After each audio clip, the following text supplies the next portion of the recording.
السلام علیکم ورحمۃ اللہ وبرکاتہ. محترم دوستانو، نن در سره د خلیفہ دین محمد صاحب مبارک یو مختصر کلیپ در سره شریک کوم چې هغه خبرې کړې دي د میلاد مصطفی صلی الله علیه وسلم متعلق. هغه مین هغه خبره کړې، هغه پوینټ ذکر کړی دی، هغه حقیقت ذکر کړی دی چې په نن دور کې کم کسان میلاد شریف ته بدعت وایي، د هغو مقصد او د هغو حقیقت بیان کړی چې هغه څوک دي او هغه کم کسان دي او دا هغه مقصد د دې خبرې څخه چې دی چې میلاد مصطفی ته بدعت وایي.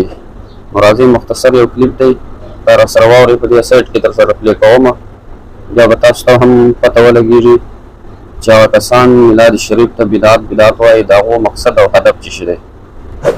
نور شیان بدعت نه دي، خو دغه ځای ته د بدعت نارې شروع شي.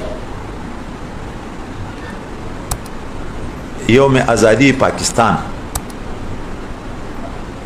مدرسې لمانځلې یا کنه؟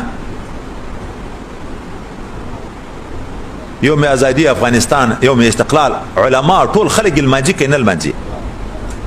د ازادي ورځ لمانځل کېږي، د یو لیډر د پیدایښت ورځ لمانځل کېږي، د رسول الله صلی الله علیه وسلم د پیدایښت ورځ چې ولمانځل شي.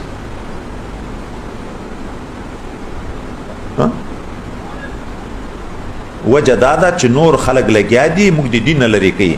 د رسول الله صلی الله علیه وسلم ورځ چې ولمانځل شي، خو د رسول الله صلی الله علیه وسلم تعارف په خلکو ته راشي چې څومره یې وپېژني، بیا به عشق و محبت پیدا شي. چې څومره د رسول الله سره عشق و محبت پیدا شي، په دین به خلک کلک شي. چې څومره په دین خلک کلک شو، د کفارو نه به لرېتوب نفرت راشي. دغه ځای خلک نشي برداشت کولی. موږ ته یو څوک رامخته کړي دي د اسلام په جامه کې، هغه دا نارې وایي دا بدعت او دا بدعت ده، دا بدعت او دا بدعت ده. بس د هغه په نامه باندې خلک دغه نه یو سپین ږیري ملا سره یو ځای کې بحث شو، خو اخر چې ټولې لارې په ودرېدې، دا یې تعین ځای راواخیست. ما زه ته ورته ویلې تعین خو موږ خو تعین هم نه کوو، کله مخته یې کله شاته یې.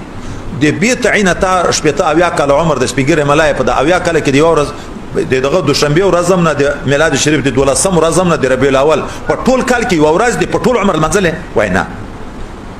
نو مالې د نبي علیه الصلاة والسلام څنګه خلک وپېژني چې تا په شپېته کاله ملایک کې د رسول الله صلی الله علیه وسلم په معجزو نه وغږېدې، د هغه په سیرت نه وغږېدې، د هغه اخلاق حمیده د خلکو ته نه کړ بیان، د عظمت خلکو ته په شپېته کاله کې ته سپین ږیری ملای زه چې کوم په ما به اعتراضونه کوي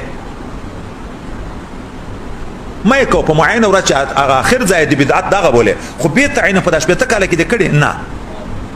دا اخلاص د پیغمبر سره به هر تقدیر.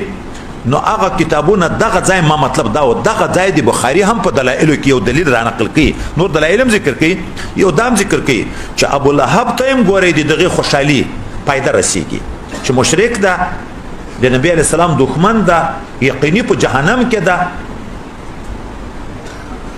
خو حمل آخري جواب چی شو؟ حمل په خصوصیت شو. خصوصیت د چا شو؟ د رسول الله صلی الله علیه وسلم شو، خو د نبی علیه السلام په پیدایښت خوشحالي کړې.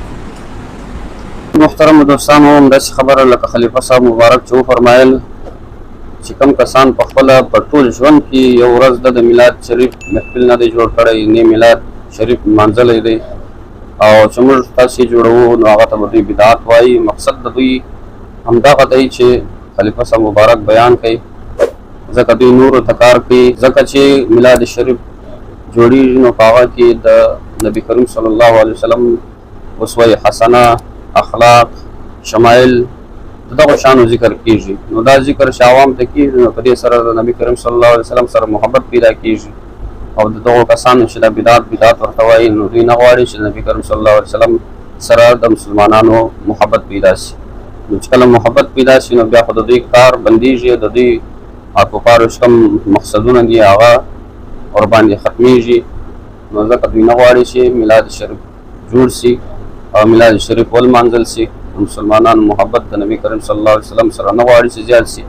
نو همدغه د دوی مقصد دی. نو تاسې واورېده د خلیفه صاحب مبارک دا مختصر کلیپ بالکل حقیقت بیان کړی دی په دې کې چې مقصد هم د میلاد شریف څخه دا دی چې د مسلمانانو د نبی کریم صلی الله علیه وسلم سره محبت پیدا کول دي.